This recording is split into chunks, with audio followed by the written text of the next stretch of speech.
Bonjour à toutes et tous. Merci infiniment pour cette invitation qui m'honore et m'inquiète parce que je ne suis pas spécialiste du monde des bibliothèques, qui m'inquiète aussi parce que je n'ai pas pu assister à la première partie de la journée, donc je ne sais pas si je ne vais pas enfoncer quantité de portes ouvertes. Je ne sais pas s'il y a eu par exemple des problèmes techniques avec les différentes projections et donc je suis dans une inquiétude qui n'est pas totalement informée comme vous pouvez le voir.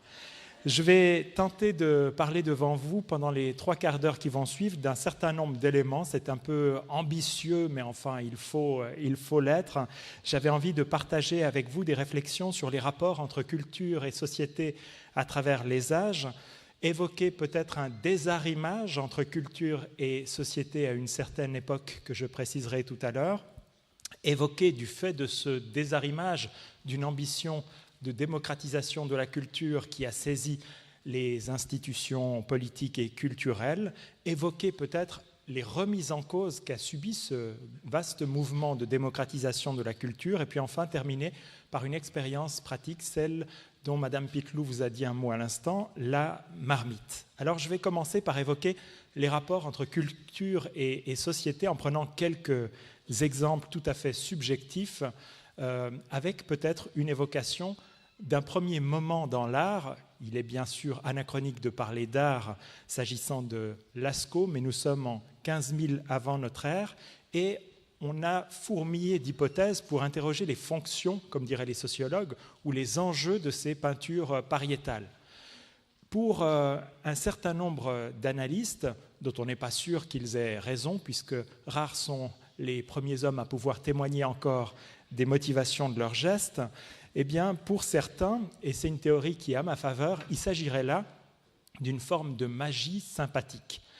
La représentation d'auroch, l'ancêtre du taureau, la représentation d'éclairs zébrant le ciel, la représentation d'étagne enceinte, l'ancêtre du bouquetin, auraient tout rapport avec la volonté d'acquérir un pouvoir sur le réel. De fait, on peut imaginer quelle était l'angoisse de ces hommes préhistoriques face à ces aurochs beaucoup plus puissants qu'eux, face à cet éclair qui n'était pas encore dominé comme il le fut à compter de Benjamin Franklin.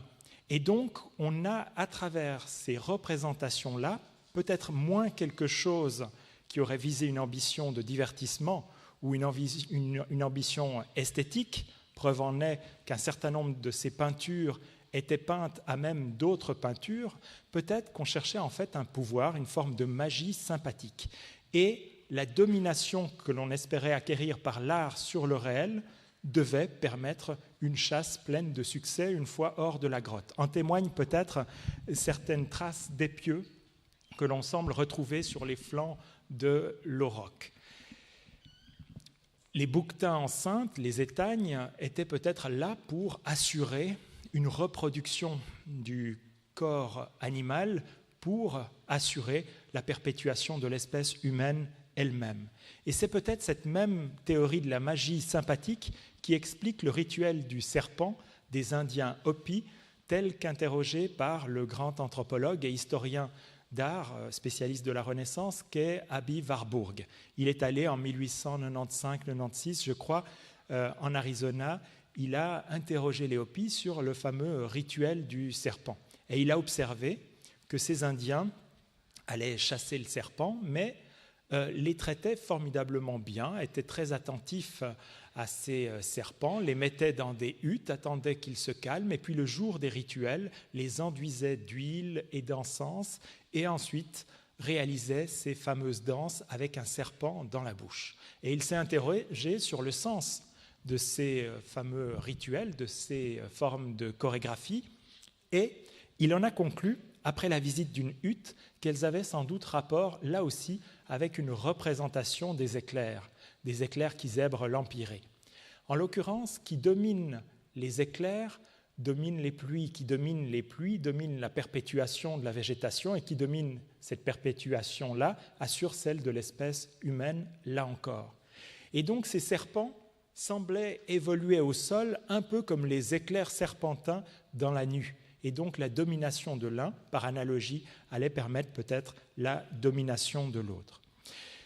Si je passe à une toute autre époque, à une autre civilisation, celle des Grecs, ou plus précisément des Athéniens du 5e siècle avant notre ère, et si on pense la fonction du théâtre tragique chez ceux-là, eh bien là encore, on est surpris de l'attente d'un pouvoir et de la relation forte entre culture et société, et même le rôle d'appendice de la démocratie que semble jouer le théâtre. Alors on a plusieurs indices de l'importance du théâtre pour la vie civique de la ville d'Athènes, plusieurs indices comme par exemple le fait que ces amphithéâtres pouvaient enfermer ou plutôt prêter place à 14 à 17 000 personnes, à savoir plus d'un quart des citoyens. Il y avait à peu près 40 000 citoyens à Athènes. Évidemment, la population était plus importante encore que cela.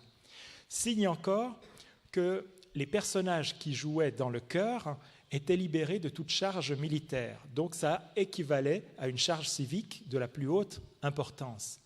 Autre signe, le financement des tragédies incombait à la cité, et pour les personnes qui étaient de situation sociale modeste, il n'y avait pas des cartes 20 ans 20 francs, des chéquiers culture, ou pour les pauvres anciens, les aînés les plus modestes des tarifs AVS. Non, il y avait mieux que cela, il y avait même une indemnisation des pauvres pour qu'ils puissent lâcher leur échoppe 4 jours durant, assister au concours tragique. C'est signe de l'importance civique de ces fameux concours. Et puis si on interroge les pièces elles-mêmes, là encore, on est obligé de considérer qu'il y a une importance civique d'une pièce comme Antigone, qui interroge ce qui doit dominer entre les règles de la cité et les convictions intimes, ou si l'on pense aux Perses d'Échille, qui interroge l'impérialisme qui a saisi l'empire des Perses et qui interroge les potentielles pulsions impérialistes d'Athènes qui pourraient lui venir une fois cette victoire des Grecs et d'Athènes contre les Perses. Chose formidable dans cette première pièce du répertoire qui nous soit parvenue entière, c'est qu'Échille donne le rôle principal à l'ennemi, aux Perses, et il incite des citoyens athéniens à jouer le rôle des Perses, développant là une forme d'imagination empathique, de capacité à penser, à sentir, à souffrir comme un autre. Capacité qui est absolument nécessaire dans une compréhension républicaine et non libérale de la démocratie. Quand la démocratie ambitionne non pas l'agrégation des intérêts singuliers, mais que chacun fasse l'effort de se quitter un peu pour préciser ce que doit être le bien commun. Donc le théâtre pouvait apparaître comme une forme d'éducation civique.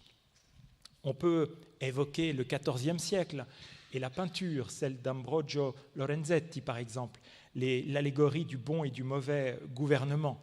Eh bien, ce rapport à la peinture ne se faisait pas dans un musée, mais dans le palais public de la ville de Sienne, et chacun pouvait être témoin de cette peinture, qu'il aille se marier, qu'il aille annoncer une naissance à l'état civil, qu'il se dispute sur un différend d'ordre juridique. La peinture participait de la vie de la cité, était arrimée, là encore, à la vie sociale.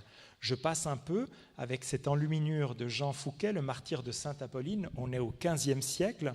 Cette enluminure me touche beaucoup parce qu'elle représente cette forme théâtrale assez unique que sont les mystères médiévaux. Vous le savez, à compter du IXe siècle de notre ère, de moins en moins de doigts comprenaient le latin ou le comprenaient très mal. Et donc l'Église s'est rendue compte qu'il fallait trouver des subterfuges pour que la parole de la Bible soit entendue. Et donc on a réalisé ce qu'on appelait des drames liturgiques à même l'autel, et ces drames ayant un tel succès, qui racontaient la vie de Jésus ou celle de saintes ou de saints, ont eu un tel succès qu'on a dû les déplacer sur le parvis des églises. Et le succès fut tel encore que c'est devenu une animation de toute la cité, dans laquelle toute la cité s'investissait, que ce soit pour monter des échafauds, que ce soit pour réaliser les costumes, que ce soit pour jouer un rôle ou que ce soit pour être public, le public se réunissant par milliers. J'évoquerai encore un dernier exemple, significativement au XVIIIe siècle, l'exemple des salons bourgeois parisiens, mais il en était de tels en Angleterre aussi, à une époque où la monarchie domine, donc seuls les monarques et la cour aristocratique ont droit à parler formellement politique, et donc les bourgeois se replient dans leurs salons pour discuter finalement d'art discuter peinture, discuter des derniers drames qui sont apparus, ceux de Diderot ou d'autres encore. Et en parlant esthétique, en parlant art, ils vont constater ce qui tient à leur idiosyncrasie propre, ce qui leur est personnel et ce qui est commun au groupe qu'ils réunissent ici. Et c'est par l'art, d'une certaine manière, que la classe sociale de la bourgeoisie va se rendre compte d'une unité de sensibilité, d'une unité d'intérêt, et qu'elle va commencer à prendre conscience de son importance politique et qu'elle va croire défendre l'émancipation universelle en défendant la sienne propre à travers la Révolution française qui suivra de peu ces moments de salon tels qu'étudiés par Habermas, relisant Kant. Et puis, j'ai évoqué un moment de désarrimage de la culture et de la société. Et ce désarrimage est sans doute produit par plusieurs causes.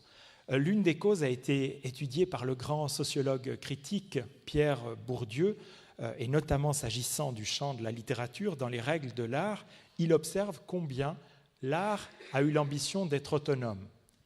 Et de fait, l'art a ambition de ne plus dépendre, comme par le passé, de l'Église ou du prince, et de ne dépendre que des règles formelles, que des exigences esthétiques des artistes eux-mêmes. Alors c'est un mouvement de longue haleine, mais qui va se déployer pleinement au XIXe siècle, jusqu'à ce qu'au XXe siècle, on se rende compte que ne plus dépendre de l'Église ni du prince, ça n'était pas quitter toute dépendance, puisque c'était se donner à celle du marché. Et donc on va retrouver l'État avec quelques exigences du côté des subventions. C'est intéressant de voir la manière dont les artistes seront critiques au XIXe siècle et au début du XXe siècle à l'endroit de l'État, et combien ils le solliciteront par la suite.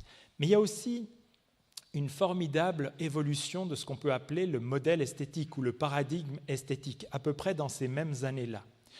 De fait, la Révolution française est le témoin politique d'une évolution lente et longue et progressive dont on peut peut-être dire les débuts avec les grandes découvertes qui vont être un moment de grande confiance en l'homme, en ses capacités. La Renaissance aussi va être un moment où l'homme déploie une compréhension du monde jamais observée peut-être depuis l'Antiquité, même si le Moyen-Âge n'est pas cette période sombre et inculte que l'on tend à dispenser parfois dans certains ouvrages. Et puis, cette confiance en l'homme va se déployer tout à fait avec les Lumières et aboutir donc à l'idée que, finalement, les êtres humains peuvent prendre leur destin en main et ils ne sont pas obligés de se soumettre à un seul qui lui-même dit se soumettre à une parole de droit divin. Et cette confiance de l'homme dans le monde de la politique ne va pas être sans impact dans le monde de l'art, dans le monde de la culture, où l'artiste, lui aussi, va se dire finalement qu'il n'est pas réduit à répéter les règles héritées, les règles des maîtres anciens, mais qu'il peut être producteur de ses propres règles, être démiurge ou être génie. La forme du génie va apparaître avec le romantisme. Et il me semble que l'art contemporain est une très vieille chose. Enfin, à mon avis, elle a 250 ans. Il a 250 ans et il tient, je crois, de ce paradigme romantique qui va non seulement valoriser la subjectivité, mais valoriser aussi l'innovation. Et l'innovation va être une force motrice désormais de l'histoire de l'art. Mais qui dit innovation dit souvent transgression. Il va falloir transgresser les disciplines artistiques et, une fois qu'on a terminé les effrangements disciplinaires, transgresser également la morale. Et on va aboutir au fil des décennies, au fil des siècles, à des œuvres qui révèlent un artiste moins soucieux de s'adresser à tous, qui va être exposé dans des lieux singuliers et prévus pour cela, fruit de l'autonomisation de l'art. Alors j'ai ici montré 3 exemples d'œuvres d'art qui ne sont pas sans intérêt et qui sont des œuvres iconiques de ce qu'on pourrait appeler l'art du XXe siècle, et 2 d'entre elles datent des années 60. Et ça n'est sans doute pas un hasard, en tout cas c'est une articulation que j'ai voulu pour évoquer cet autre temps de mon exposé, le moment de la démocratisation de la culture. On va observer un gap entre une certaine culture considérée comme d'intérêt universel, comme nécessitant l'argent public, et la population. On va constater que les institutions culturelles, même financées par l'argent public, ne touchent pas toute la population, qu'il existe ce qu'on a appelé, avec Francis Janson, un non-public, qu'il existe ce qu'on appellera plus tard des publics éloignés de la culture. Et c'est tout l'enjeu du combat d'un homme comme André Malraux, premier ministre de la Culture en France. Il y avait des commissaires aux beaux-arts et à l'éducation nationale, mais il va affirmer un ministère de la Culture considérant qu'il s'agit de valoriser auprès de tous les grandes œuvres d'art de l'humanité, les beaux-arts et les belles-lettres. Simplement, cette défense du légitimisme va considérer avant tout deux obstacles. Il va s'agir de démocratiser en décentralisant. Alors vous me direz que ça c'est très français, la culture était assez centralisée à Paris et effectivement démocratiser la culture c'était la décentraliser. Mais on observe, même si nous sommes dans un pays fédéral, un mouvement de décentralisation important, même en Suisse romande où on a vu un nombre de musées s'installer même dans des petites villes, même parfois dans de petites communes et du côté des théâtres et même des bibliothèques ou des médiathèques, un même mouvement de communalisation très très important ces dernières décennies. Et puis, le deuxième obstacle auquel Malraux était sensible, c'était l'obstacle économique. Il fallait lever l'obstacle tarifaire. Donc, prise en compte de l'obstacle géographique et de l'obstacle économique. Par contre, abandon de toute ambition pédagogique qu'il avait vraiment en mauvais œil, puisqu'il avait décidé de détacher son ministère de l'Éducation populaire. Alors, de manière un peu inclémente, j'ai voulu vous montrer quelques statistiques révélant l'impact de cette démocratisation de la culture sur un certain nombre de domaines sur 35 ans. Alors là, on a une statistique nous indiquant combien de Français de 15 ans et plus sont allés au théâtre au moins une fois au cours des 12 derniers mois, en 1973 et en 2008. Alors j'ai pris deux catégories sociales assez polarisées. Les cadres supérieurs et les professions libérales, 39% d'entre eux ou d'entre elles sont allés au moins une fois au théâtre en 1973, plus 5 points en 2008. S'agissant des ouvriers non qualifiés, ils étaient 5%, donc un grand écart, et l'écart s'est accru de 2 points, malgré le petit progrès de 5 à 8 en 2008. Pour ce qui est de la danse, sur 100 Français de 15 ans et plus, 14% des cadres et professions libérales sont allés voir de la danse en 1973. Ils étaient 8% de plus en 2008. On observe un inchangé 3% du côté des ouvriers non qualifiés. Donc là, l'écart entre les classes sociales, malgré toute cette politique de démocratisation de la culture, s'est accru de 8 points. Et encore une fois, j'insiste pour dire que ces chiffres ne signalent pas le nombre de fois que ces catégories, ces 14% ou ces 22% sont allés assister à une représentation de danse, ni le nombre de fois où ces ouvriers non qualifiés y sont eux-mêmes allés. Si je prends une dernière catégorie culturelle, les musées, là, les chiffres nominaux semblent meilleurs, mais les écarts pires. Nous avons 56% de cadres ou de professions libérales qui allaient dans les musées. Ils sont 6% de plus avec 62% en 2008. Et du côté des ouvriers non qualifiés, on est passé là carrément de 21 à 14. L'écart a augmenté de 13%. Et en chiffre nominal, il y a une recrudescence du nombre d'ouvriers non qualifiés dans les musées. Donc, on pourrait parler d'un échec de la démocratisation culturelle entendue traditionnellement, ou du moins d'un échec relatif. Vraisemblablement, on n'a pas pris en compte, et c'est sans doute cela qu'on appellera la médiation culturelle entre nous cet après-midi, c'est prendre en compte ces obstacles que Malraux n'avait pas à l'esprit, les obstacles cognitifs, symboliques, les obstacles de code et les inhibitions psychosociales, ce que Bourdieu appelait les sentiments d'indignité et d'inaptitude face à la culture. Donc, premier grand problème qui s'est posé à la démocratisation culturelle. Mais il en est deux autres que j'ai essayé de symboliser par la personnalité de Claude Lévi-Strauss et par une figure de mai 68. À travers Claude Lévi-Strauss, c'est son ouvrage Race et Histoire, mais j'aurais pu évoquer d'autres ethnologues, j'aurais même pu évoquer les surréalistes s'agissant de cette remise en cause-là de la démocratisation de la culture entendue au sens légitimiste. De fait, avec Lévi-Strauss, ce que l'ethnologie découvre, c'est que l'on ne peut pas déduire d'une différence culturelle une infériorité. Or, il y avait cette conviction dans la démocratisation culturelle légitimiste qu'il y avait une culture qui était au-dessus des autres et que celle-là devait être diffusée et dispensée. Eh bien non, le structuraliste Lévi-Strauss observe qu'il y a une homologie structurale et que les cultures se valent. Ce que disaient aussi les surréalistes, ce qu'ont dit un certain nombre d'autres ethnologues avant Lévi-Strauss. Et puis mai 68, c'est un peu ce mouvement qu'on a souvent opposé à la démocratie culturelle, mais qu'il faut sans doute articuler à elle, le mouvement de la démocratie culturelle. Là aussi, on pourrait retrouver un ancêtre à mai 68 à travers, bizarrement, le prolétculte ou la culture prolétarienne d'un Alexandre Bogdanov en Russie soviétique à la fin des années 10, au début des années 20. Cette idée qu'il y a une sensibilité et une créativité en chaque être et qu'elle ne demande que des occasions de s'épanouir. Donc, il me semble que la légitimité de la politique malrussienne est remise en cause par ces deux mouvements, mais que ces deux mouvements aussi peuvent être remis en cause, et c'est ce que fera la sociologie critique. En disant, doit-on se réjouir de toute épiphanie culturelle si une épiphanie est conditionnée, marquée par des conditions d'inégalité sociale, d'inégalité économique. Et il me semble donc qu'il faut aborder dialectiquement ces deux tendances, ces deux tensions entre démocratisation de la culture et démocratie culturelle.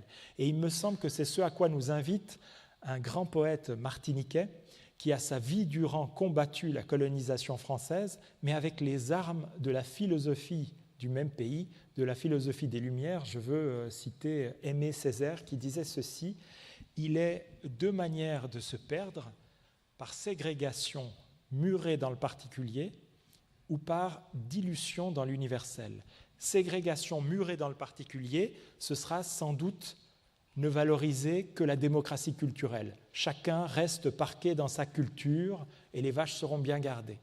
Et la dilution dans l'universel, c'est peut-être la foi en une seule culture, mais qui ne tienne plus compte des inscriptions sociales et culturelles des uns et des autres. Donc, ce en quoi je crois, c'est un dialogue entre ces deux tentations d'une articulation démocratique entre culture et démocratie, entre art et social, d'une part un légitimisme, d'autre part un relativisme, d'une part une acculturation critique, l'accès à la culture prévalente, mais en la regardant d'un œil critique, et la valorisation des traits caractéristiques et distinctifs des individus et des groupes, la valorisation de l'imaginaire et de la créativité de chacun.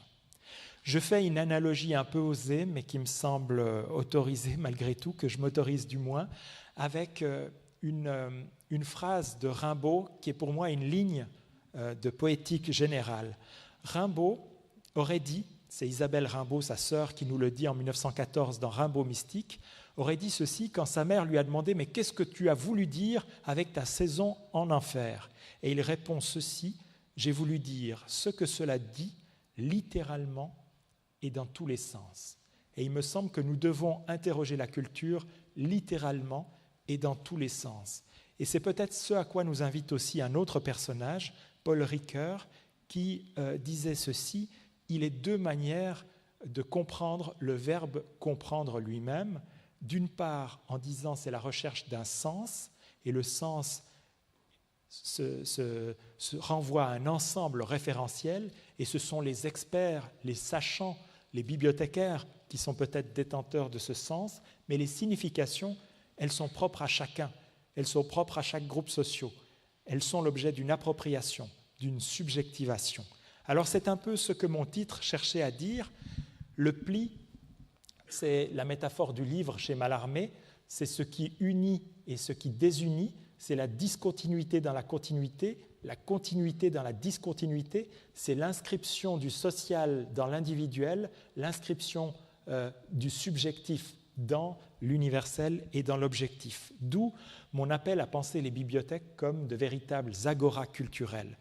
L'agora culturelle est restée pour nous l'image du lieu de la politique. Mais ce qui était intéressant chez les Athéniens, c'est que ce lieu de la politique était aussi le lieu du cultuel, le lieu de l'économique, autrement dit le lieu du social, les intéressements privés, les intéressements personnels, les intéressements intimes, les visions du monde, les intéressements socio-professionnels étaient arrimés, articulés aux politiques qui étaient, je l'ai dit tout à l'heure, la recherche d'un éventuel universel ou, soyons plus modestes, d'une forme d'interculturalité.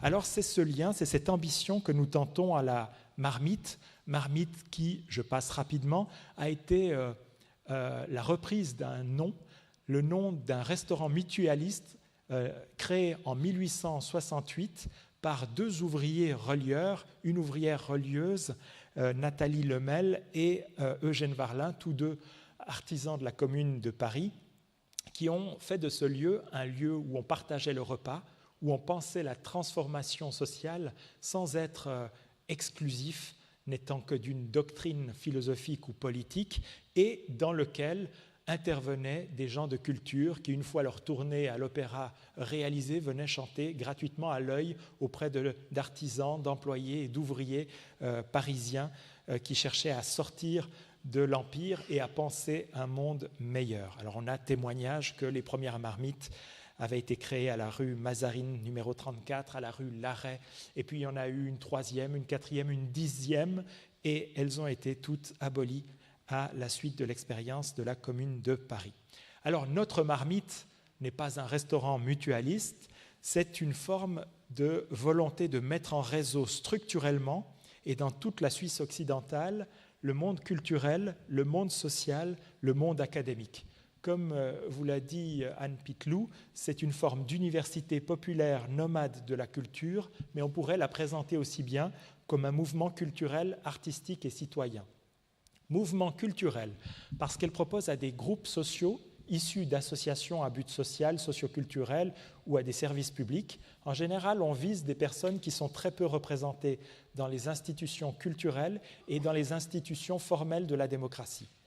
Avec ces groupes, qu'on veut entre 8 et 15 personnes, parce qu'en dessous de 8, le groupe est moins stimulé, au-delà de 15, la dynamique d'une parole partagée est moins assurée, eh bien, on propose des parcours de 8 à 10 mois avec 2 spectacles, une exposition, une rencontre avec une travailleuse ou un travailleur intellectuel, une sortie filmique, et le tout accompagné par 2 médiateurs culturels, l'un issu du social, qui place le social sur les inhibitions psychosociales que peuvent vivre certaines populations, et l'autre venant de la culture, qui a les codes, qui connaît les inhibitions ou les obstacles plus symboliques.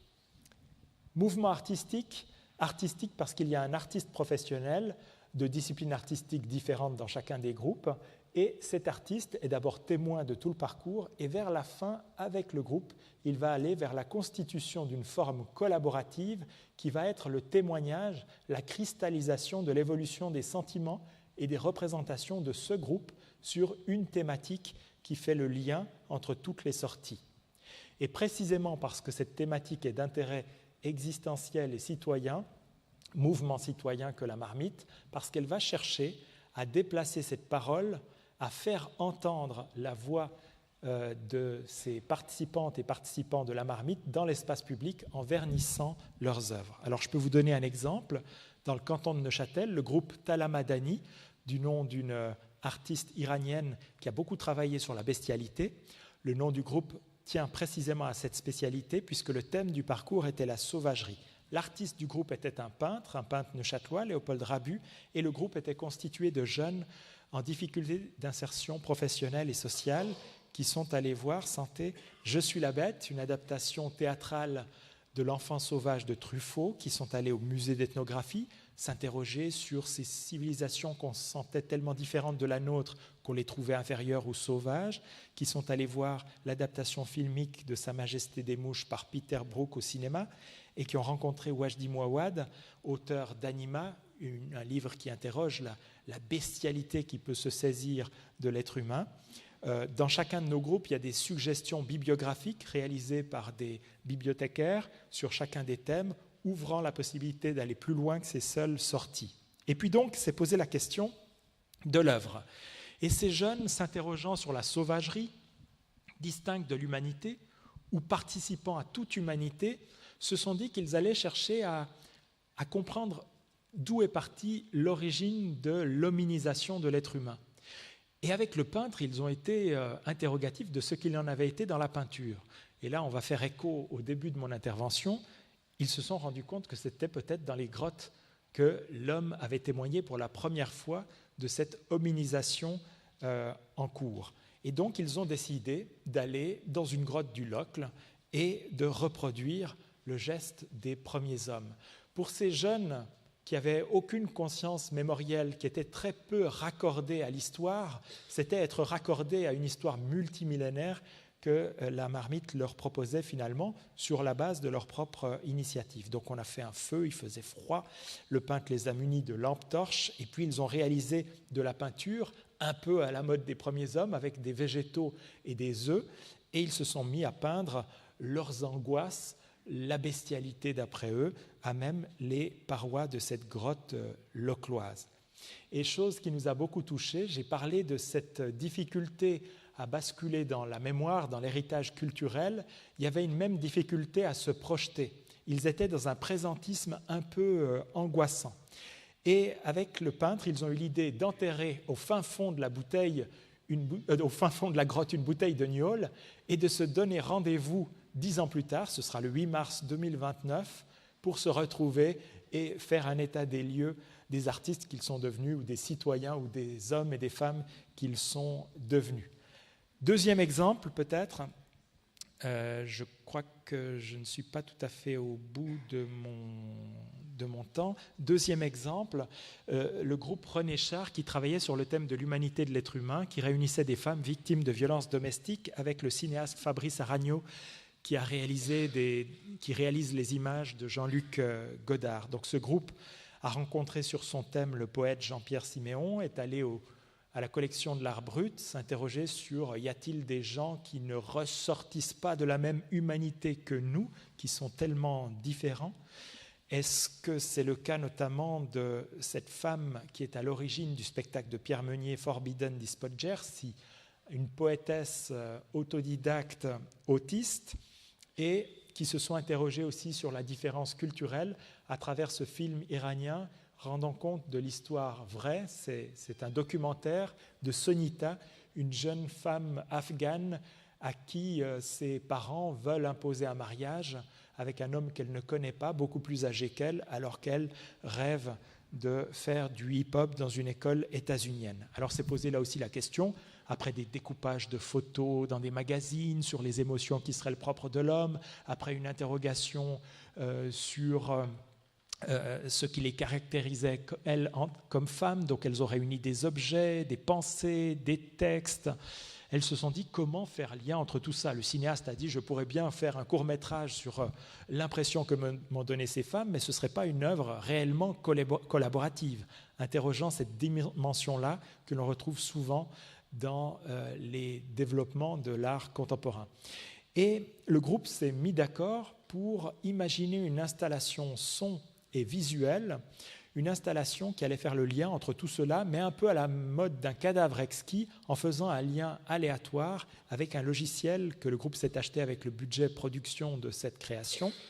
Et puis, au moment où on allait penser le vernissage de cette œuvre, l'une des femmes a dit « Mais vous vous rappelez de la collection de l'art brut, de cette œuvre qui nous a toutes touchées, cette robe de mariée qu'une femme a cousue pendant des années pour un mariage romantique qui n'est jamais advenu.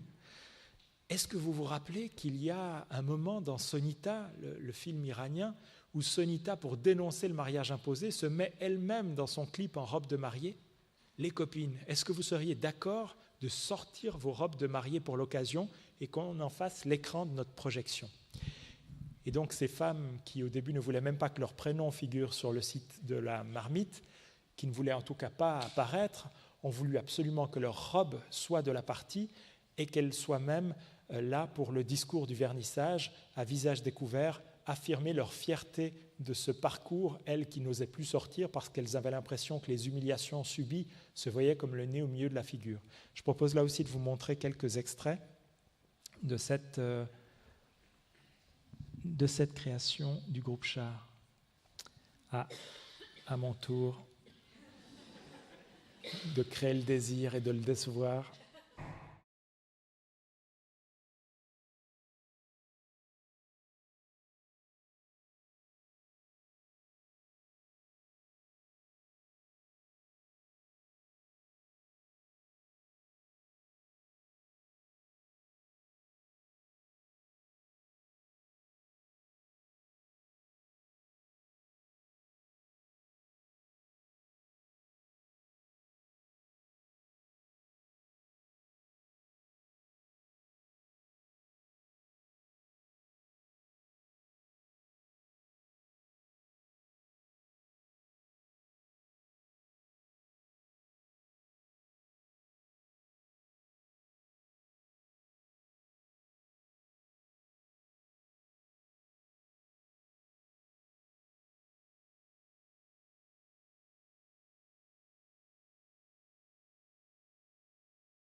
Voilà, il y a plus de 24 ou 28 parcours qui ont été réalisés ou qui sont en cours, avec des exilés, avec des personnes des 3e et 4e âge, avec des personnes en situation de handicap, avec des gens du quart-monde, avec donc comme artistes des chorégraphes, des écrivains, des plasticiens, etc., qui ont travaillé sur les thèmes du commerce, de la liberté, de l'attention, du care, de la sollicitude, etc., etc. Chaque processus de ces groupes nous apparaît tout aussi important que la réalisation finale. Il se passe parfois des choses merveilleuses dans le commentaire d'un film ou dans la rencontre avec tel intellectuel ou tel autre. Et donc, sur le site internet, tous les parcours sont documentés. Ainsi, par exemple, on retrouve tous les post-it de ces femmes du groupe Char et on peut observer l'origine de ces quelques post-it que l'on voit dans le film. On a ici des groupes qui se sont, suite à une rencontre avec une philosophe professeure à la Sorbonne, Chantal Jacquet, sur leur propre mobilité sociale à travers les âges. Ici, sur le thème des valeurs, avec un groupe de personnes des 3e et 4e âge, à l'enseigne du groupe Georges Bataille, on voit comme une forme de micro-sociologie. Anifa nous dit qu'est-ce qu'elle trouve plus important entre un ordinateur, un livre, une cuillère, un sou, un bibelot ou une photo de famille. En dessous, on a Sally qui a un ordre un tout petit peu différent. On a des retours d'expérience, comme celui-ci d'une femme du quart-monde sur ce que la marmite lui a apporté. Je passe, on n'a pas tout à fait le temps. Des témoignages, des rencontres privatives entre les intellectuels et le groupe. Là, c'est Loïc Vacan qui est venu de Californie, de l'université de Berkeley, pour rencontrer une quinzaine de jeunes en situation de décrochage scolaire et sociaux. Donc l'intellectuel a une réunion spécifiquement avec le groupe. Le groupe s'est préparé à cette réunion. Et là, par exemple, les 40 premières minutes, Loïc Vacan n'a pas dit un mot. C'est le groupe qui lui disait « Notre groupe travaille sur le thème des peurs, alors on a vu un film qui racontait ta sociologie, et puis on a vu aussi ça, on a vu ceci. Donc nous, on se pose telle question ou telle autre. Il paraît que tu es spécialiste des prisons, voilà ce que je pense des prisons. » Et lui prenait des notes en disant « Ah, est-ce que toi, Sébastien, je pourrais te créditer dans mon prochain bouquin de ce que tu disais ?» Et le soir venu, bien sûr, il y a une rencontre publique pour que d'autres puissent profiter de ces rencontres-là. Il y a des moments de vernissage et il y a des moments où la marmite ambitionne d'être aussi une association, si possible, démocratique, et non pas au sens formel de la démocratie, mais à travers 3 veillées annuelles qui sont des formes d'assemblée générale ouvertes, tous et toutes, des participants, des non-participants, des gens internes à la marmite ou extérieurs à la marmite, peuvent venir interroger dans chacune des soirées une des dimensions de la marmite, la démocratisation culturelle, la démocratie culturelle ou la démocratisation de la démocratie. Donc ces 3 ambitions de la marmite qui se veut un mouvement culturel, artistique et citoyen qui veut faire entendre la voix, les représentations, l'imaginaire, la sensibilité des sans-parts, des sans-écoute, sans-parts et sans-écoute qui ne sont pas des sans-voix. Merci. Puisqu'on est ici dans le domaine de l'écrit et puis que vous n'avez pas eu le temps d'en parler, peut-être un mot sur les écrivains ou un exemple d'un écrivain invité, comment ça se passe, notamment aussi l'œuvre collaborative. Oui, effectivement, parmi les artistes avec lesquels nous avons collaboré, il y avait un écrivain dès la première saison à l'enseigne d'un groupe qu'on a appelé Jeanne des Abattoirs, le groupe Jeanne des Abattoirs du nom un peu estropié d'une pièce de Bertolt Brecht, Sainte-Jeanne des Abattoirs, travaillait sur le thème de l'injustice. Alors lui aussi avait des spectacles, expositions, rencontres avec des intellectuels, films dans son parcours. Il était suivi lui aussi par un tandem de médiatrices et médiateurs culturels et sociaux. Et il était également suivi par un artiste qui était en l'occurrence un écrivain, Jérôme Mézot. Ça me permet de dire aussi que j'ai oublié de mentionner d'autres personnes qui participent du groupe. Ce sont les personnes relais de l'association avec lesquelles on collabore. On trouve toujours important non seulement d'intégrer des participantes et des participants, mais également des personnes relais. Donc, par exemple, dans le cas du groupe Char, il y avait une assistante sociale, une psychologue et une secrétaire de Solidarité Femmes qui est devenue avec. Et je dis que c'est important parce qu'on a observé qu'il y avait des bénéfices indirects que nous n'avions pas attendus de cette marmite. C'est que, évidemment, la relation d'une assistante sociale ou d'une psychologue avec une usagère de l'association est une relation un peu asymétrique. Il y a quelqu'un qui vient en demande et quelqu'un qui répond à une demande. Or, une fois saisis dans le parcours de la marmite, il n'y a plus d'asymétrie. Toutes et tous, alors là en l'occurrence ça n'était que des femmes, toutes sont requises de dire est-ce qu'elles ont apprécié ou pas, en quoi ça bouge leur représentation que le film que nous sommes allés voir ou l'exposition que nous sommes allés voir. Et donc là, il y avait une horizontalité qui s'est créée et un tutoiement même qui s'est instauré, et horizontalité qui n'a pas été sans écho dans la suite de la vie de l'association.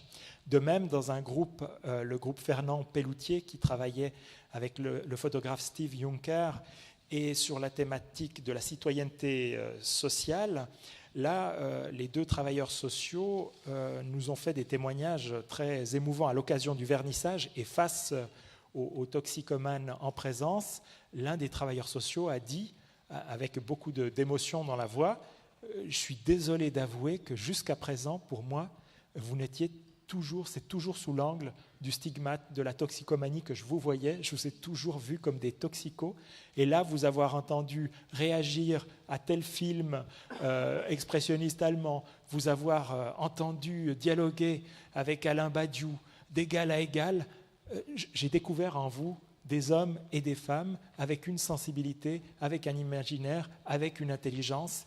C'est la première fois que j'ai ressenti que vous étiez des hommes et des femmes. Alors, avec Jérôme Mézot, l'écrivain, l'expérience a été intéressante puisque nous sommes allés, c'était l'exposition du parcours sur ce thème de l'injustice qui avait pris un tour de relation du thème à l'alimentation.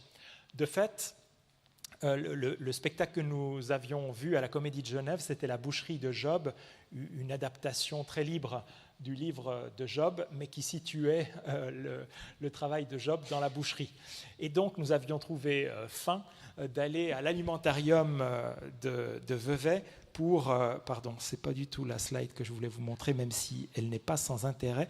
Nous voulions aller à l'alimentarium de Vevey pour interroger la question de l'alimentation. Et là, ce groupe, qui était un groupe daté des Quarts-Mondes, a été assez choqué par la manière dont l'institution culturelle communiquait.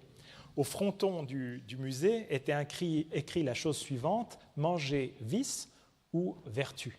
Or, la plupart de ceux qui nous entouraient avaient de la peine à manger en fin de mois, à se nourrir correctement. On entre dans le musée et la médiatrice culturelle, qui était vraiment une médiatrice de grande qualité, très sensible, mais interroge tout de même le groupe en lui demandant si les personnes présentes mangeaient des boîtes de conserve. Et toutes disent oui, essentiellement nous nous nourrissons de boîtes de conserve. Et elle leur dit mais c'est dommage parce que vous mettez 10 ou 15% de plus et vous pouvez déjà avoir de nettement meilleurs aliments. Et là, il la regarde un peu interloquée en disant « Mais nous n'avons pas ces 10 ou 15% de plus. » Vous entrez dans la salle suivante, et là, il y a une phrase en grand du grand gastronome Bria Savarin « Dis-moi ce que tu manges, je te dirai c'est le pronom ce que tu es. » Donc, on vient de leur dire qu'ils mangent de la sous-merde, et donc ils sont fixés sur leur propre image. Et on bascule, je ne vous fais pas toute la visite, mais on bascule dans un endroit suivant. Et dans cet endroit suivant, il y a une vidéo qui nous montre un Américain bouffi, obèse, avec devant lui quelques limonades. Et là, il y a un message qui vous signale que tout de même, il faudrait savoir se contenir. Et bon, des limonades, oui, mais trop de limonades, c'est quand même dangereux pour la santé. Donc, un commentaire un peu pontifiant et psychologisant. Et là, il y a une femme, parce qu'il y a des savoirs de ces classes populaires qu'on ne voit que sous l'angle du manque, il y a de véritables ressources. Et l'une des femmes dit, mais écoutez, j'ai vu un documentaire qui m'a appris que dans certains États des États-Unis, l'eau est plus chère que le Coca-Cola. Et donc, ce n'est peut-être pas un problème psychologique, mais un problème économique qu'il a. Enfin, c'est pour vous dire que nos institutions culturelles, peut-être toutes nos institutions culturelles, ne sont pas sensibles au fait que dans leur communication, dans leur manière de s'adresser, parce que toute notre manière de penser la présentation, la communication, la médiation est une adresse, une interpellation non neutre. Il y a parfois une adresse qui peut apparaître comme un mépris involontaire, mais qui peut apparaître comme méprisant des gens qu'on n'attendait pas. Eh bien, la marmite cherche à renseigner également les institutions culturelles sur certains hic, comme par exemple un billet de théâtre, ça semble une chose bien neutre. Un billet numéroté, c'est déjà parfois un obstacle dans l'accès à la culture pour certains qui sont très surpris quand ils ont le billet H1 et le billet H2 qu'on leur fait entrer par une galerie pour les uns, une autre galerie pour les autres, de se retrouver juste à côté. Ils se disent « il y a erreur, on s'est trompé, on m'a mal guidé ». Enfin voilà, on essaye d'être sensible à ces différents obstacles qui sont parfois insus, invus ou non conscientisés.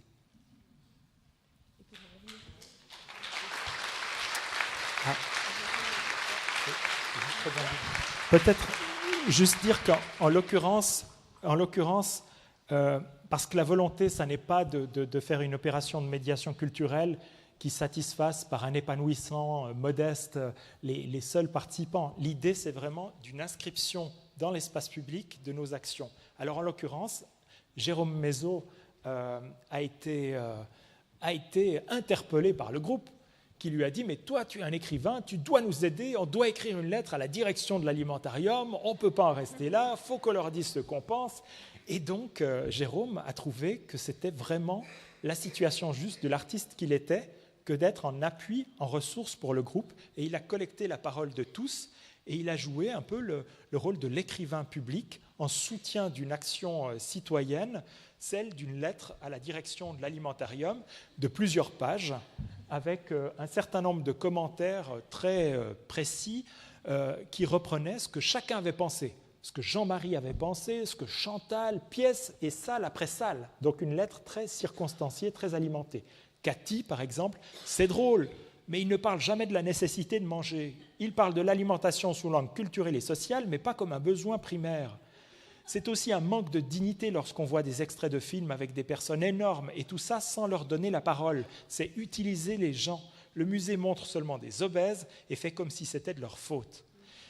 Autre élément que je voulais mentionner, c'est que la marmite ne se veut pas une action de médiation culturelle au projet, ou plutôt elle articule le projet de ces parcours qui sont sur 8 à 10 mois, une durée qui est déjà une durée importante. Et je crois vraiment que la durée est un critère prosaïque et pourtant essentiel qui permet véritablement de faire d'une action culturelle, de familiarisation culturelle, une action véritablement sociale. Et ce que je n'ai pas dit, c'est qu'il y a dans la marmite des groupes, donc socioculturellement homogènes puisqu'issus d'une association à chaque fois, mais il y a aussi des chœurs. Une fois votre vécu dans un groupe, vous pouvez l'année suivante basculer dans un chœur. Et les chœurs rapatrient toutes les personnes qui le souhaitent des groupes des années précédentes. Alors par exemple, il y a un chœur genevois qui s'appelle le chœur Pilate, du nom d'une pièce de Pasolini, qui est un chœur constitué de gens du quart-monde, de gens de l'exil, de gens de l'addiction, de décrocheurs scolaires et sociaux, de personnes des 3e et 4e âges, etc., etc. Et ces chœurs ont encore plus de sorties, mais avec un accompagnement toujours plus modeste. L'idée n'est pas de créer une dépendance à l'endroit de notre université populaire, mais de créer une autonomisation, ce qui est le but, me semble-t-il, à la fois de l'épanouissement culturel et de l'épanouissement social.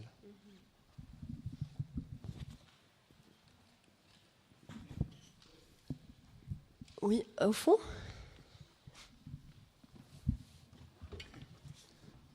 C'est un peu pragmatique, mais le fonctionnement économique de la marmite, c'est quoi ? Oui, c'est une très bonne question. En fait, nous avons toujours considéré, même si nous ne sommes pas considérés comme tels, que nous étions un service public de la démocratisation culturelle, de la démocratie culturelle et de la démocratisation de la démocratie. Et nous considérant comme un service public, nous avons considéré que nous devions fonctionner avec uniquement de l'argent public. C'est ma conviction personnelle. Maintenant, il y a un comité de la marmite, un comité associatif, et je peux être minorisé dans ce comité qui est très démocratique. Donc peut-être que je ne vais pas pouvoir assurer cette ligne-là pour l'avenir, mais depuis 2016, c'est uniquement de l'argent public, que ce soit l'argent des institutions culturelles elles-mêmes financées par l'argent public, des théâtres, des lieux chorégraphiques, etc., des bibliothèques, des librairies, ou que ce soit l'argent des collectivités publiques communales. On est soutenu par une douzaine, 13 villes, je ne sais plus combien. On est soutenu par les cantons que nous traversons et on est soutenu aussi au niveau national par Pro Helvetia. Il est question que la marmite se développe à Paris, ce serait un juste retour des choses. Et d'ailleurs, l'association de la Commune de Paris, la plus vieille association du mouvement ouvrier français, est devenue marraine de notre marmite, à côté de Badiou, de Mnouchkine, de Robert Guédiguian, de Milo Rau, de Stéphane Keki, d'autres artistes, penseurs et autres intellectuels. Et donc, c'est vraiment sur ces bases-là. Par exemple, la loterie romande, sans laquelle la culture en Suisse romande ne pourrait pas vivre, jusqu'à présent, nous n'y avons jamais fait appel parce que ça me posait un problème. Cet argent-là, la loterie romande, je vois que majoritairement, il vient des classes populaires. Je vais souvent prendre le café dans un café où il y a des bornes de la loterie romande et je vois bien que ce ne sont pas les catégories sociales que l'on retrouve au Grand Théâtre, et pourtant les billets d'entrée du Grand Théâtre peuvent être baissés grâce à la loterie romande, et donc c'est comme une redistribution à l'envers. Alors vous pourriez me dire, autant que ça ne redistribue pas à l'envers en allant à la marmite. C'est ce que me dit le comité, mais bon, on verra. Pour l'instant, on en est à cet endroit-là de nos réflexions. Je ne sais pas si je réponds tout à fait à votre question. C'est bon. Est-ce qu'il y a des dons? Alors, des dons, on n'y est pas opposé. On n'y est pas opposé, mais il n'y a eu qu'un don, parce qu'on n'a jamais sollicité de don, puis il y a une personne qui nous a sollicité, et il y a une deuxième personne qui voudrait nous donner beaucoup d'argent, mais nous ne sommes pas indifférents à l'origine de l'argent. Voilà, c'est tout ce que je peux dire. Donc, il faudrait que j'en sache plus de vous-même, si c'était une question tout à fait personnelle. Non, je pousse un peu loin, désolé. Enfin, c'est plutôt une réflexion, en fait, par rapport à la démocratisation de la culture dont Malraux parlait et ce qui a été raté. Ce que je me dis, c'est qu'aujourd'hui, les classes, elles ont de plus en plus de mal à venir dans les bibliothèques pour plein de raisons, apparemment, de ce que je comprends. Et que du coup, on tourne en rond, en fait, parce qu'on y arrive, j'ai l'impression, toujours pas, en fait, à aller vers les gens qui n'arrivent pas, quoi, qui sont empêchés. Et c'est vrai que les enfants sont un moyen, via l'école, de venir dans les lieux culturels. Et finalement, j'ai comme l'impression que maintenant, c'est quelque part de plus en plus facile pour les gens qui ont déjà les codes. Mais pour ceux qui n'ont pas les codes et qui, par contre, sont obligés d'aller à l'école, là, on leur coupe l'herbe sous le pied. Et puis, je trouve que c'est dommage parce que du coup, on prêche aussi auprès de gens convaincus. Et voilà, c'est une réflexion qui m'attriste. Non, mais c'est une très bonne réflexion. J'ai l'impression qu'on pourrait définir la médiation de multiples façons. On peut la définir comme une ambition d'approfondissement du regard que l'on porte sur la culture. Et si on la définit comme telle, elle peut s'adresser à des personnes qui ont déjà les codes, mais qui souhaiteraient aller plus loin. On peut aussi la définir comme un élargissement des publics de la culture, et à ce moment-là, il y a une vocation davantage sociale.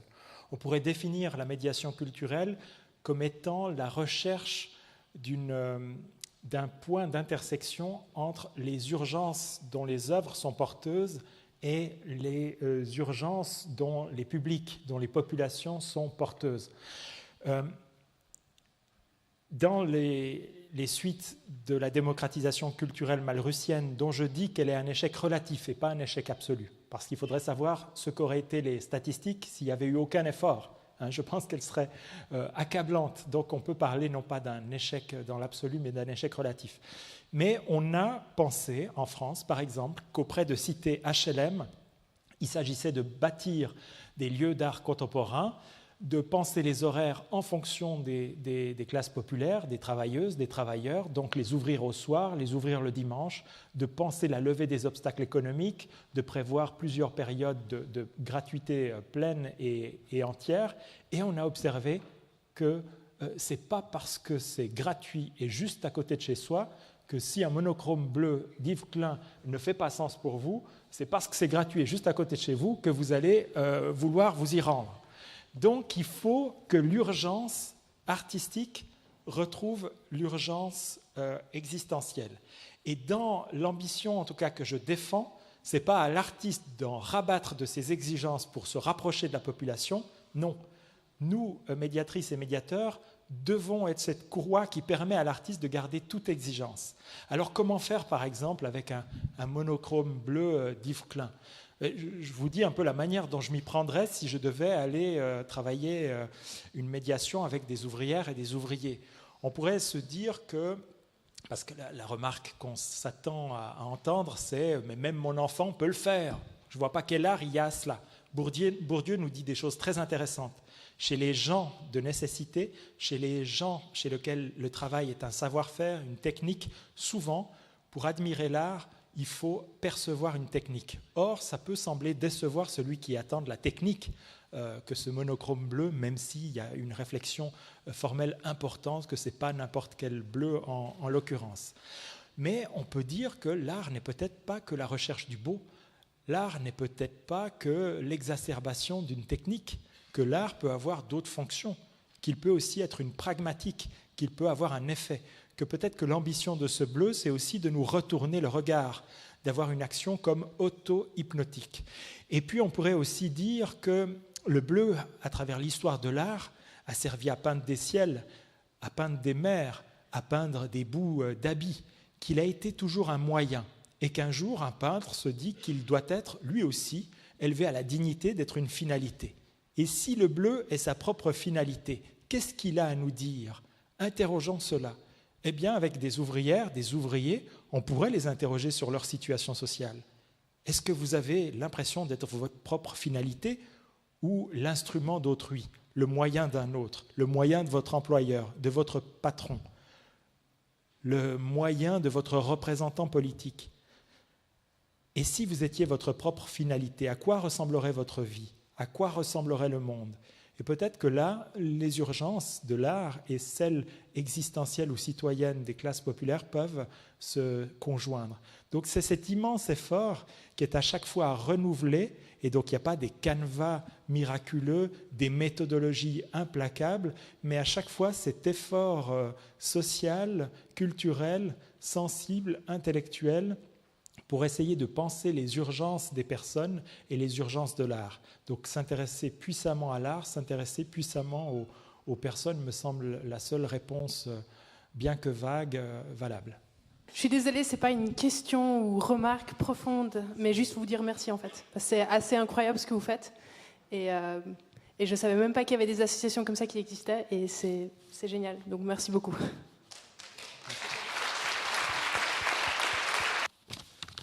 J'aurais juste aimé savoir comment est-ce que ces parcours étaient construits. Est-ce qu'ils sont construits démocratiquement au sein du groupe? Est-ce que le groupe participe à la conception de son parcours? On en est vraiment au début de la marmite, et la réalité actuelle de la marmite n'est pas ce qu'elle sera dans sa période de maturité. Et pour des raisons qu'interrogeait monsieur, son modèle économique. Actuellement, nous dépendons partiellement des collectivités publiques et partiellement des institutions culturelles. Ce qui nous a conduit aussi, parce que nous voulions une acculturation critique à la culture légitime, celle des institutions fêtières de la culture et de l'art, nous nous sommes adressés à des grandes institutions, la Comédie de Genève, le Théâtre de Vidy, de grands musées, le Théâtre du Passage à Neuchâtel, le Théâtre de Valère, le Crochetan en Valais, etc., etc. Parce que nous dépendons encore financièrement de ces lieux. Mais nous aspirons à ne plus en dépendre et à pouvoir travailler, qui sait, avec des squats, qui sait, avec des lieux qui seront peut-être des activités culturelles en prison, avec, pourquoi pas, les festivités de l'association albanaise de Genève, ou tel service de curatelle, enfin non, ça nous le faisons, le service de la curatelle du Chablais valaisan. Mais voilà, donc on va essayer de ne plus dépendre économiquement de ces lieux de culture pour pouvoir nous adresser à tous et penser des parcours qui les intègrent tous. Je semble ne pas répondre à votre question, mais j'y réponds tout de même. Mais pourquoi ça répond à votre question? Parce que cette dépendance économique nous impose d'abord d'aller trouver ces institutions culturelles, de leur demander si sur le principe elles sont intéressées à une collaboration avec la marmite. À côté du moment où elles sont intéressées, on leur demande quelle est leur saison, quelle est leur programmation pour la saison suivante. À partir de là, on choisit quelques spectacles. On essaye de voir quelles expositions dans la région peuvent être mises en résonance. À partir du moment où on a le spectacle et l'exposition, qui sont des choses de toute façon programmées dans ces lieux, nous devenons programmateurs de la rencontre avec le travailleur intellectuel et de la projection filmique, qui sont des choix de la marmite, de même que le choix de l'artiste. Donc ça, ce sont des choix qui nous reviennent.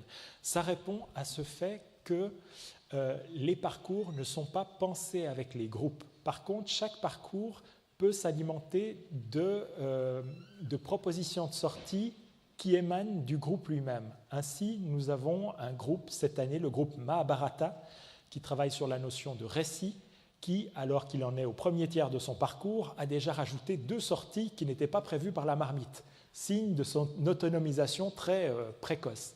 C'est aussi le cas de ces chœurs qui interviennent à partir de la 2e année, qui peuvent choisir les sorties, dans lesquelles certains participants de la marmite sont devenus médiateurs eux-mêmes, en disant « c'est moi qui m'occupe de vous donner envie pour la sortie filmique prochaine, c'est moi qui vais me préparer, regarder le film, etc. » Donc il y a comme une forme de circuit qu'on n'attendait pas si vite et que je ne veux pas établir en règle parce que ce serait précéder les choses.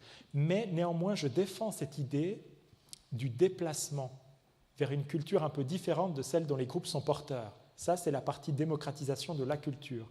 La partie démocratie culturelle fait déjà un peu appel au propre imaginaire, à la propre culture des groupes. Je fais appel donc à un déplacement un peu sous l'angle de ce que le pédagogue Philippe Mérieux appelait la belle contrainte. Il y a des aliénations qui sont des aliénations mortifiantes pour le corps, mortifiantes pour l'esprit, et il y a des aliénations, c'est très hégélien, qui sont positives, qui sont le lieu d'une émancipation. Je pense que le premier livre qu'on vous tend est une aliénation peut-être positive. Le premier, à ce titre-là, je pense qu'effectivement cette belle contrainte peut être une aliénation positive. Moi, le premier livre auquel j'ai eu accès, c'est un livre qu'on m'a lu sans que je le comprenne. Alors c'était une parfaite aliénation, je n'avais pas le niveau cognitif qu'il fallait, mais je le reçois aujourd'hui en y repensant comme un très grand cadeau. Entendre une langue sans la comprendre, c'est très immédiatement considérer la langue dans sa musicalité, dans sa chair. Et je pense que c'est une des plus grandes leçons, c'est toujours se souvenir que derrière un contenu, il y a aussi une forme, et que ce dialogue de la forme et du contenu font que les œuvres littéraires parviennent à pointer, à approcher un peu ce que Giacometti lui-même, dans ses mains suspendues tenant le vide, cherchait à dire, à pointer ce que l'on peut nommer l'ineffable. Je voulais juste savoir comment se passait le choix des associations, des publics qui allaient bénéficier de ces activités. Alors, nos critères, comme je le disais tout à l'heure, c'est des personnes peu représentées dans les institutions culturelles et dans les institutions formelles de la démocratie. Ce sont les publics qui nous intéressent. Les premières années, nous sommes allés à la rencontre d'associations. La Suisse a cette chance d'avoir un maillage puissant de son territoire par le monde associatif. Je pense que c'est à nul autre pareil. C'est particulièrement net cette structuration capillaire du pays par les associations. Ce qui fait qu'un homme qui vit chétivement dans des conditions absolument précaires sous un pont, que les Roms par exemple, que les personnes en situation de polyhandicap, que les exilés et qui sont arrivés il y a quelques jours, nous pouvons les atteindre. Les uns par Caritas, les autres par ATD Quart Monde, les troisièmes par l'Hospice Général. Et c'est donc en nous articulant à cette structuration associative ou des services publics que nous parvenons à toucher vraiment tout un chacun.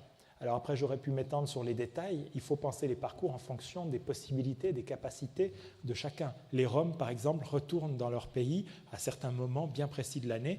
Il faut penser les sorties en fonction de ces calendriers-là.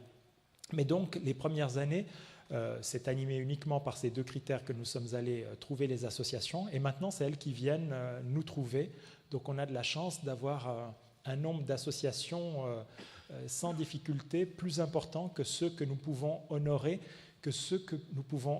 pour l'heure, faute d'argent, en fait. Nous avons beaucoup plus de médiatrices et de médiateurs culturels intéressés qui ont manifesté leur intérêt que nous ne pouvons en employer, plus d'artistes aussi et beaucoup plus d'associations. Donc l'appel à l'argent public qui était évoqué tout à l'heure, nous y sommes très sensibles. Notre ambition, à dire vrai, ce serait pour la Suisse occidentale d'avoir chaque année 3 parcours dans chaque canton, Berne francophone comprise.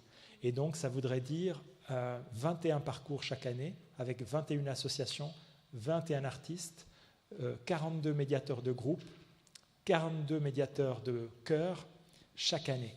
et les cœurs agrégeant les associations les unes après les autres, je suis convaincu que ce réseau structurel, social, académique et citoyen peut changer les statistiques qui sont celles d'Olivier Donat en France ou celles d'Olivier Meuchler en Suisse. Je suis sûr que c'est uniquement par une extrême exigence, par une médiation qualitative, qu'on aura un impact quantitatif.